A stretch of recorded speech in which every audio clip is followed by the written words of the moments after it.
You know, when a doctor tells you, Allahu Akbar, and I've given this example before, when a man's heart suddenly fails and he gets a pain and he drops, then they pick him up and take him to the hospital, and the doctor says, you know what, you're going to give up smoking. Wallahi, 9 times out of 10, if not 10, he gives it up.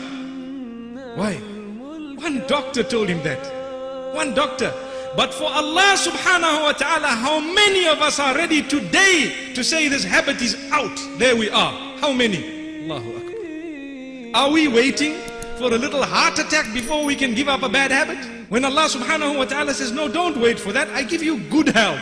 But whilst you're in good health, leave that. Allahu Akbar. This is why we say, some people turn away from Allah. They don't want to worship Allah, neither in Ramadan nor outside the month of Ramadan. So what Allah does for them, He gives them a favor. What is that favor? He makes them sick and ill to the degree that the doctors cannot help them. So what do they have to do? They are forced literally to say, Ya Allah, for the first time in their lives, raising their hands and coming salah early, mashallah.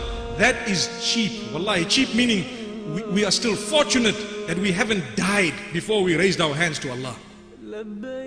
But the question I have, should we wait for something to happen to us before we're going to raise our hands?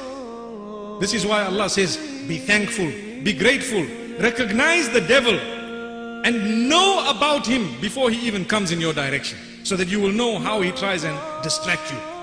Ask those who've committed adultery all their lives, what have they achieved by it? Ask those who have sinned all their lives gambling, what have they achieved by it? Ask those who have sinned all their lives by stealing, cheating, conning, deceiving, by engaging in all sorts of other sins, whether it is drugs and alcohol. What did they achieve by it? They achieved what? Momentary joy. Is that what they got? And now, if Allah has mercy on you, He will grant you a chance to say, Ya Allah, forgive me, never again will I do